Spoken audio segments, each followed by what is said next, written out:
Il a fallu que Rachid perde son boulot, sa copine et presque sa dignité pour comprendre à quel point il avait tout gâché.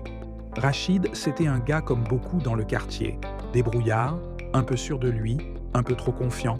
À 27 ans, il travaillait dans une boîte de sécurité, un boulot qui payait pas des masses, mais qui lui donnait l'impression d'être quelqu'un, un homme responsable.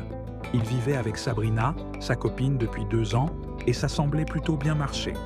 Il avait cette vision un peu floue, mais solide quand même. Plus tard, j'achèterai un appart, j'aurai une vie stable, comme tout le monde. Sauf que la vie, elle a cette drôle de façon de foutre en l'air tes plans quand tu t'y attends le moins. Tout a commencé quand l'entreprise pour laquelle Rachid bossait a commencé à perdre des contrats. Moins de boulot, moins de salaire, et finalement la grosse claque, licenciement économique. Ce jour-là, Rachid s'est retrouvé sans emploi du jour au lendemain, comme un con qui ne sait plus où poser ses pieds.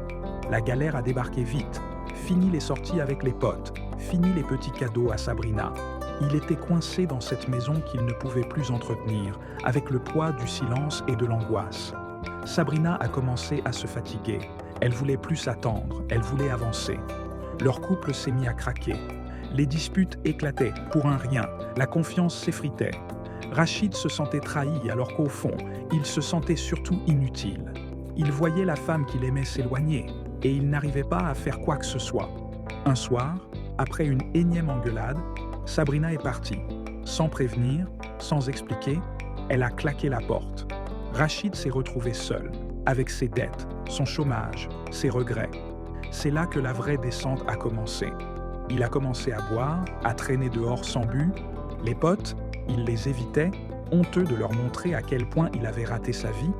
Chaque matin, c'était la même galère, se lever, chercher un job, essayer de garder la tête hors de l'eau. Mais tout semblait se liguer contre lui. Il sentait sa vie lui glisser entre les doigts.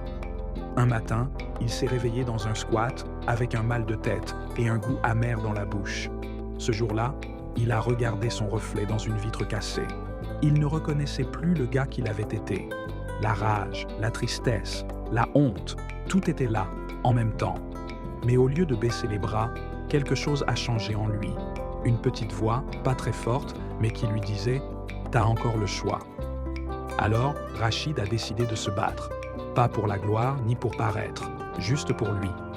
Il a commencé par chercher de l'aide dans les associations du quartier, des gens qui avaient vécu la même merde et qui s'en étaient sortis. Il a accepté les conseils, la remise en question. Il s'est inscrit à une formation en mécanique, un truc qu'il aimait mais qu'il n'avait jamais osé essayer.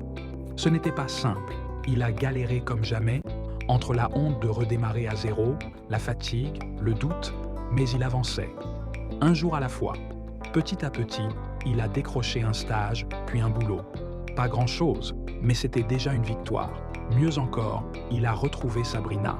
Pas parce qu'elle était revenue, mais parce qu'il avait compris qu'il n'avait pas besoin d'elle pour être entier. Il s'est réconcilié avec lui-même. Il a repris contact avec ses potes, sans fierté ni honte, juste avec la volonté de reconstruire. Aujourd'hui, Rachid n'a pas oublié les jours sombres. Il en parle sans tabou, avec cette honnêteté brutale qui fait du bien. Sa vie n'est pas parfaite, loin de là, mais elle est la sienne. Et ça, c'est tout ce qui compte. La morale qu'il partage souvent, c'est simple. Perdre ce qu'on croit solide, ça fait mal, ça défonce. Mais c'est souvent la seule façon de se retrouver vraiment. La vie, c'est pas un long fleuve tranquille, c'est une bataille. Et la vraie force, c'est de choisir de te relever, même quand t'as plus rien.